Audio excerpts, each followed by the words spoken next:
عالی منزلت جناب پروفیسر سعود عالم صاحب قاسمی دامت برکاتہ، جن کا شمار اس وقت وزیر علماء اور اصحاب فہم و فراست میں ہوتا ہے، جن کی علمی خدمات کا دائرہ بہت وسیع ہے۔ 1.5 درجن سے قریب علمی کتابوں کے مصنف، مسلم یونیورسٹی علی گڑھ کے ترجمان، ماہنامہ تہذیب الاخلاق کے مدیر باتوقیر، شعبہ سنی دینیات کے پروفیسر کا نہا خانہ دل سے پرتپاک استقبال کرتے ہیں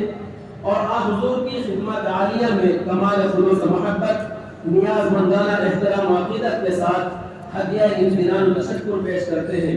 کہ آج جناب نے بے پناہ مصروفیتوں اور غیر معمولی مشغولیتوں کے باوجود سفر کی دشواریاں برداشت کر کے ہماری حقیر سی دعوت کو شرف قبولیت سے نوازا اور قدم رنجہ فرما کر ہماری امنگوں کو توانائی، ہمتوں کو بلندی بخشی اور ہمارے حوصلوں کو اور ہماری امیدوں کو حوصلہ افزائی فرمائی۔ اس پر مسرت موقع پر ہم حضور کا بے حد ممنون و مشکور اور نشہ مسرت میں مخمور ہیں اور ہمارے قلوب جن عقیدت و محبت کے جذبات سے معمور ہیں، ان کے اظہار کے لیے غالب کے اس شہر میں تشنگی محسوس کر رہے ہیں کہ وہ آئے ہمارے گھر میں خدا کی قدرت ہے، وہ آئے ہمارے گھر میں خدا کی قدرت ہے، کبھی ہم ان کو کبھی اپنے گھر کو دیکھتے ہیں، جس کی تلافی کے لیے ہم یہ کہنے پر مجبور ہیں، نادم ہوں واقعی میں کرم بے حساب سے، نادم ہوں واقعی میں کرم بے حساب سے، خوش آمدید آپ کہاں میرا گھر کہاں۔ یہ درست ہے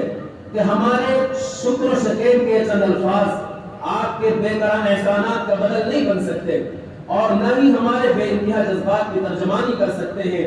جذبات کا ایک عالم اکبر ہے، الفاظ کی دنیا چھوٹی سی، مگر ہاں یہ عرض کر دینا شاید بے محل نہ ہوگا کہ ہمارا یہ اعتراف عام رسم و رواج سے قطعی مختلف اور ہر قسم کے تکلفات و تصنع سے یکسر ورا ہے، جس کا اندازہ ہماری بزم کی سادگی سے بخوبی لگایا جا سکتا ہے۔ عالی جاں ہمارے قلوب قدرتی طور پر فخر و مسرت سے لبریز ہے کہ آج ہند و بیرون ہند کی ایک ممتاز شخصیت، علم و عمل کا مجمع البحرین، فضل و کمال کا حامل، علم و فن کا ماہر، ملک و ملت کا مقبول خادم، عوام و خواص کا رہنما،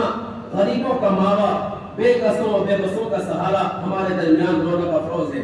اس لیے ایسی عظیم ہستی کی موجودگی میں ہماری یہ توقع بالکل بجا ہے کہ آج ہمیں وہ روشنی عطا ہوگی جس سے ہم اپنی زندگی کا جائزہ لینے پر مجبور ہوں گے۔ مہمان عالی مقام، آپ کی ذات گرامی فکر و نظر، علم و عمل اور فضل و کمال کے ایک حسین سنگم ہے۔